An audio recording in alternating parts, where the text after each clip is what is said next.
ترمذی شریف کی روایت ہے کہ ارشاد نبی صلی اللہ علیہ وسلم ہے کہ تم سے کوئی آدمی اپنے بھائی کی کسی تکلیف پر خوشی کا اظہار نہ کرے،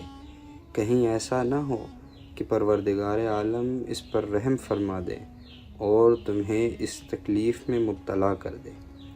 اس کے علاوہ ایک اور جگہ ارشاد فرمایا کہ ایک مسلمان دوسرے مسلمان کا بھائی ہے، لہٰذا اس اخوت اور بھائی چارے کا تقاضا ہے کہ اگر ایک مسلمان کسی دکھ اور تکلیف میں ہے تو دوسرے مسلمان کو اس کی تکلیف کا احساس کرنا چاہیے اور اس کی کوشش یہ ہونی چاہیے کہ کسی طریقے سے اس مسلمان بھائی کی تکلیف کو دور کرے، اور جو بھی اس کی قدرت اور اختیار میں ہو، یعنی جو اس کے بس میں ہو وہ کرے۔ لیکن اگر وہ یہ کام نہیں کر سکتا تو اس کی تکلیف میں خوش ہونا یہ کسی بھی طریقے سے اسے زیب نہیں دیتا۔ اگر وہ تکلیف دور نہیں کر سکتا تو کم از کم دعا تو کر سکتا ہے، تو وہ دعا کرے۔ تو اگر کوئی شخص اپنے کسی دوسرے مسلمان بھائی کی تکلیف پر خوش ہوتا ہے،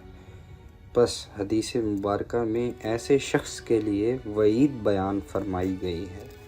تو اگر آپ ایسا کرتے یا سوچتے ہیں تو اس بات کے لیے تیار رہیے کہ اللہ تعالیٰ کی لاٹھی بے آواز ہے، کبھی بھی کسی پہ بھی برا وقت یا اچھا وقت آ سکتا ہے۔ ایک اور حدیث کا مفہوم ہے کہ جو آدمی اس بارے میں لگا رہتا ہے کہ مجھے کسی کے عیب کے بارے میں پتہ چلے، کسی کی تکلیف مصیبت کے بارے میں پتہ چلے تو میں خوشی کا اظہار کروں گا، تو ایسے شخص کو پروردگار عالم اس کے اپنے ہی گھر میں رسوا فرماتے ہیں، یعنی ایک ایسا موقع آتا ہے کہ اس کے اپنے گھر والے اس سے نفرت کرنے لگتے ہیں۔ ناظرین محترم، یہاں پہ یہ بات سمجھنا مقصود ہے کہ کسی کے دکھ میں خوش ہونا کثافت قلبی کی علامت ہے، لہٰذا اس کی بے آواز لاٹھی سے ڈرتے رہنا چاہیے۔ کسی نے کیا خوب کہا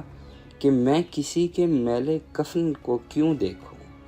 میں کسی کے میلے کفن کو کیوں دیکھوں، میری اپنی قبر کے معاملات بڑے سخت ہیں۔ آج آپ کسی کی پردہ پوشی کریں گے، کل کو باری تعالیٰ آپ کی پردہ پوشی کرے گا۔ اس سے متعلق چند اشعار آپ کی نظر ہیں۔ کسی بشر میں ہزار خامی،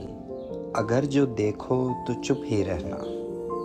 کسی بشر کا جو راز پاؤ یا عیب دیکھو تو چپ ہی رہنا۔ اگر منادی کو لوگ آئیں، تمہیں کوریدیں تمہیں منائیں، تمہاری ہستی کے گیت گائیں، تمہیں کہیں کہ بشر میں دیکھی برائیوں کو بیان کر دو تو چپ ہی رہنا۔ جواز یہ ہے، دلیل یہ ہے کہ ضعیف لمحوں کی لرزشوں کو، حرام ناطے کی قربتوں کو، ہماری ساری حماقتوں کو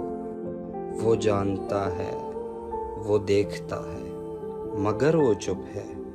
اگر وہ چپ ہے تو میری مانو، وہ کہہ رہا ہے کہ چپ ہی رہنا۔